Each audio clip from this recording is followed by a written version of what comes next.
అలసిన మీ శరీరానికి శక్తి, బలం, ఆరోగ్యం కావాలా? Second shilajit resin.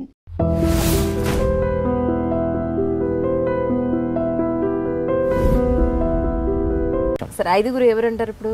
ఐదుగురు రాజకీయ నాయకులు, సినిమా వాళ్ళు, కొత్తగా మీడియా వాళ్ళు, మేధావులు. మీరు ఇందులోకి మీరు వస్తారు. మీరు కూడా ఉన్నారు. నేను మేధావిని కాదు ఫస్ట్ పాయింట్. ఎందుకో నేను మేధావి అంటే అర్థం చెప్తాను మీకు.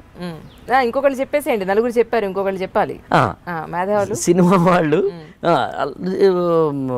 వ్యాపారవేత్తలు, కానీ ధనవంతులు అంటే రిచ్ పీపుల్, బాగా డబ్బు సంపాదించిన వాళ్ళు.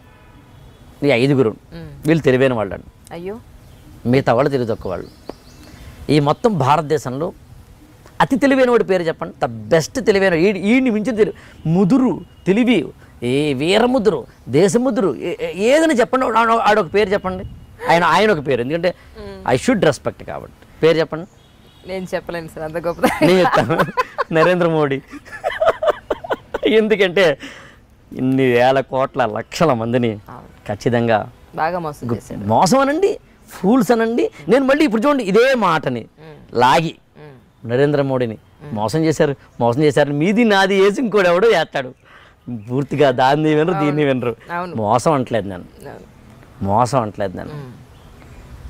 ఇన్ని కోట్ల మంది నాడి పట్టుకుని ఎలా తిప్పాలో తెలిసి, చదరంగం ఎలా ఆడాలో తెలిసి, ఎక్కడ నెగ్గాలో ఎక్కడ తగ్గాలో తెలిసి, ఎక్కడ నొక్కాలో ఎక్కడ చెక్కాలో, ఎక్కడ తొక్కాలో ఎక్కడ మొక్కాలో, ఎక్కడ మెక్కాలో ఎక్కడ చెక్కాలో, ఎక్కడ ఎక్కాలో తెలిసినోడు తెలివేళ్ళు కాకుండా ఎందుకు అవుతాడు?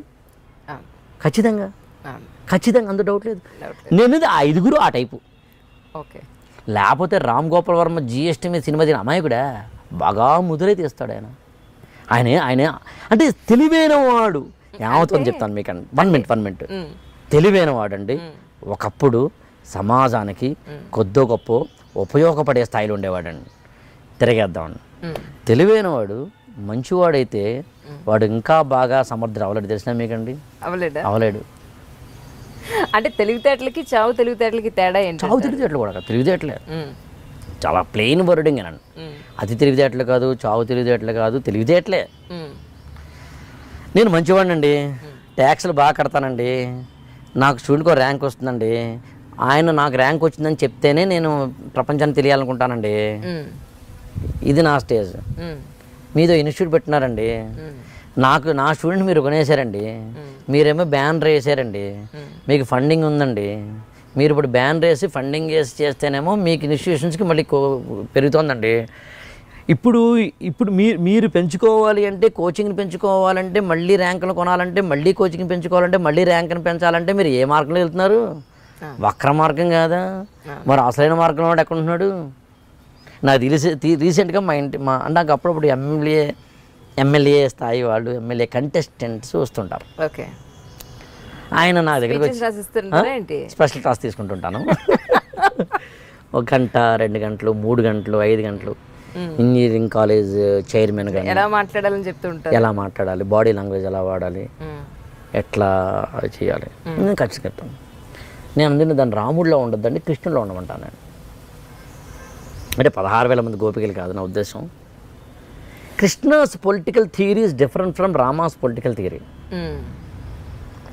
రాముడు అనే ఒక వ్యక్తి ఏమిటి అని అడిగితే, మనిషి ఎలా ఉండాలో చెప్పినవాడు. మనిషి ఎలా ఉండాలో చెప్పినవాడు. కృష్ణుడు మనిషి ఎలా ఉంటాడో చెప్పినవాడు. మనుషులు ఇలా ఉంటారు. నువ్వు ఫైట్ చేస్తున్న దుర్యోధనుడితోటి శకుని ఉన్నాడు, కపట్ట జోదం ఆడాడు, కాబట్టి ముళ్ళుతో this is the Krishna's follow. నాకు అనవసరం. నా వ్యక్తిగత నిబద్ధత ఒకటి ఉంటుంది. అందరూ దొంగలైన నేను అవను. నాకు ఆట అంటే ఇలా ఆడతాను, రూల్స్ అంటే ఇవే, నేను తండ్రి మాట నేను నమ్ముతాను, నా పిన్ని చేసిన తప్పారైతే నాకు అనవసరము, మందర ఏం చేసిందో నాకు అనవసరము, this is my personal commitment, this is Rama. ఎలా ఉండాలో తెలుసుకోవాల్సింది నువ్వు, అంతే. సింపుల్ అయిపోయింది, నీకు సింపుల్ అయిపోయింది అంతే. ఇప్పుడు ఏమవుతుంది ఇవాళ సొసైటీలో, యాక్చువల్గా అందరికీ రామాగా ఉండాలని ఉందండి, తెలుసా మీకు? అందరూ మంచోళ్ళు అండి, ఇన్నర్గా అందరూ మంచివాళ్ళు అండి, కానీ సొసైటీ ఓవరాల్గా ఉంచట్లేదు. ఎందుకో చెప్పమంటారా? సొసైటీకి నామ్స్ మారిపోయినాయి.